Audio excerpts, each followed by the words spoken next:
My next recipe is Mediterranean in style, but with the main ingredients that I found a little closer to home.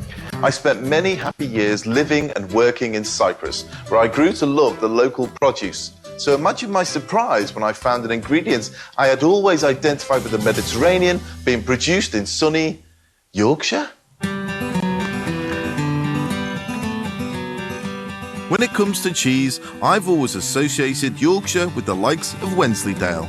But there's a lady who's made it her mission to bring a southern European cheese to the Dales, though it hasn't been an easy journey. Judy Bell began making her homemade sheep's milk feta almost 30 years ago.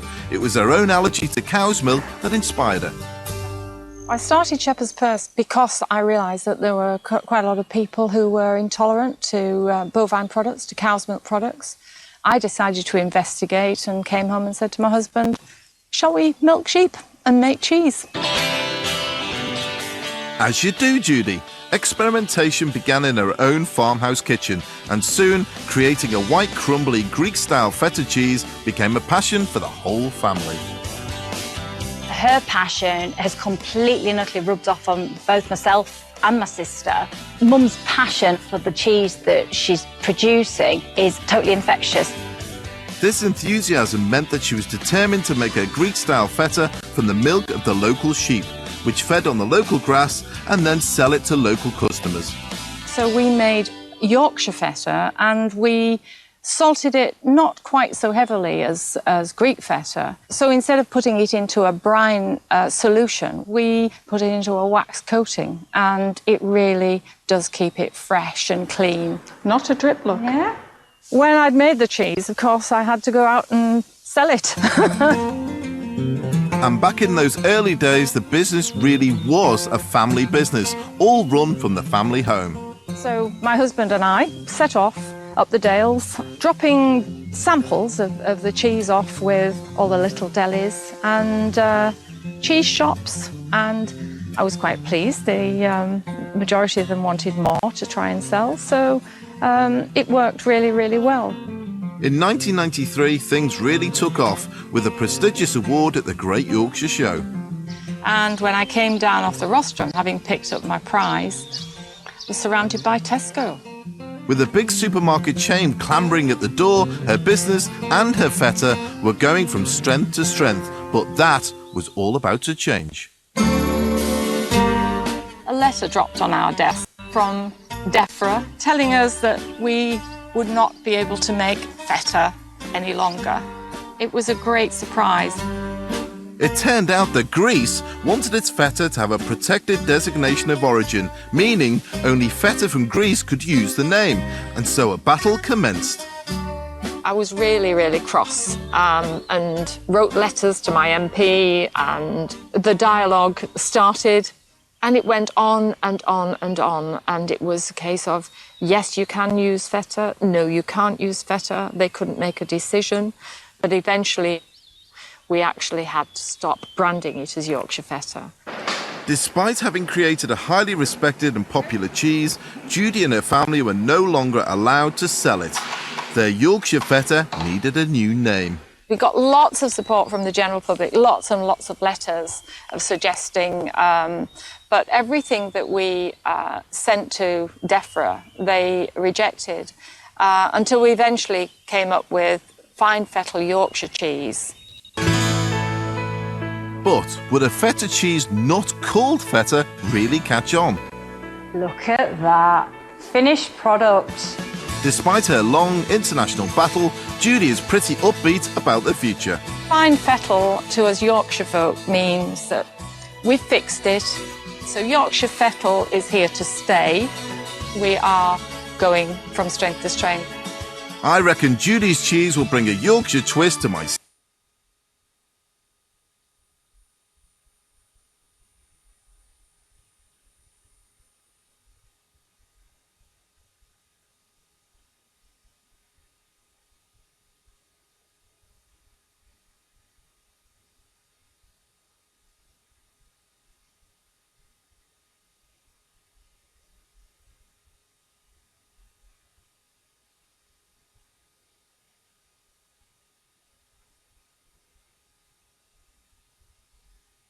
Cypriot dish.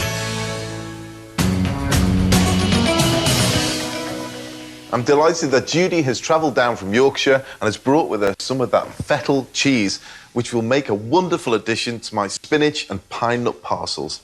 Welcome, Judy. Hi there. Now, what a fascinating story that is about the feta. I started the business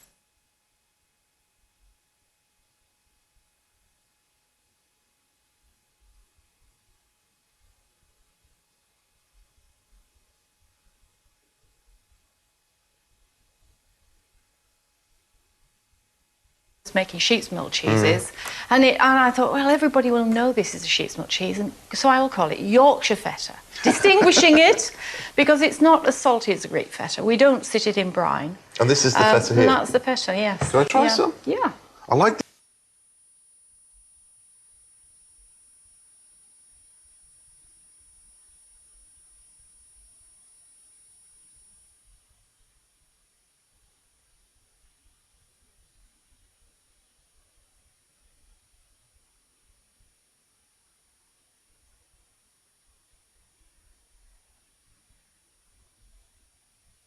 the idea of the wax. Again, that's very different. The wax keeps it nice and fresh.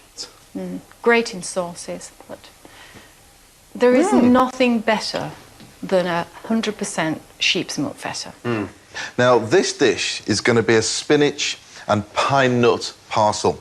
And I'm going to use this feta inside it as well, which I think will work extremely well. Would you like me to crumble it? Do you know what? Yes. I'm going to get you a little plate. Hang on. There you go, Judy. If you could just break down that feta for me, that'd be fantastic. This recipe is based on a Middle Eastern speciality called the fataya, which I've eaten before. Rather than using pastry, the filling is wrapped in a soft bread dough. It might seem unusual for a pie over here, but in the Med, it's how they've been making them for centuries. Now in this bowl, I've got some flour, to which I'm going to add some seasoning, some salt, and we're going to add some yeast to this. I'm using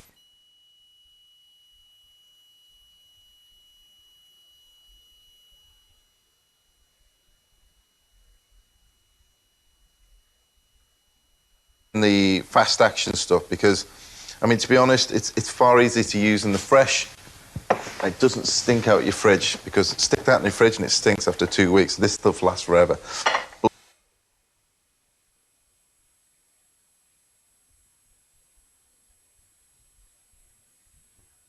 Blend it all together. Then add a little bit of olive oil, a splash of water, and mix until it forms a soft dough. I'm just going to pop it on the bench and then just work it. Basically just stretch it for a couple of minutes just to smooth it off a little bit and actually incorporate all the ingredients throughout the whole dough. And you end up with a beautiful smooth dough like that, which needs to go back in the bowl and rest it for about an hour. After an hour, it will rise, and the only reason why I've covered it is if you're in a drafty area, it just prevents the skin from growing on the top, that's all. So, pull out the dough. It's lovely and smooth and soft. What we need to do is divide this up, and we're going to make some parcels with it. So, first of all, I'll probably take, that will be enough for 1, 2. The balls are roughly about 100 gram each, maybe a little bit more. There you go. Now, in a pan, I'm just going to put this heat on at the moment because what I'm going to use as the base is obviously spinach. And I'm actually using frozen spinach. Now, you might be surprised to see me using frozen spinach, but it's actually quite easy to use. And if you get a good quality one, it can be less watery than the fresh stuff. And then you're going to evaporate off the liquid. And what will happen is this will turn into a beautiful mush, not too dissimilar to this. Into this bowl, I'm going to add some pine nuts. Now, I've toasted these. I think it releases the flavour. Do you like toasted pine nuts? I mean, the difference is just huge. Pop that in there as well. And obviously, you've crumbled down some beautiful feta. Yes. And this is going to go inside there as well. I'm going to add a little bit of mint. And basically just fold all these ingredients together. And this is the key ingredient in the parcels itself. Now, a little bit of flour on the bench. Get my I always have to have at least one. It's like a lucky spin. Roll out the pieces of dough. You want to make it into a rough circle. There you go. And all you do is grab That smells delicious. It is gorgeous. I don't really want my parcels to look like a Cornish pasty, so I have another plan. This is the funny bit. Flatten it down, because I want to make this quite triangular. So you shape it with your hands, shape the filling into a rough triangle, like so. That's pretty triangular to me. And then you grab the sides and then pinch that down, like so, to seal it. You bring up the base, which is here, lift it up, pinch that down that side, and again the other side, pinch it all the way down again. So what you end up with is almost a triangle pastry, like so. Bake them at 220 for 15 minutes.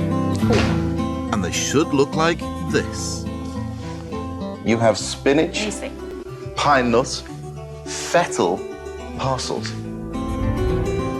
These are proper little hand-sized pies. Leave them to cool for a bit and they'll be perfect to take on a family picnic. Sorry, Judy.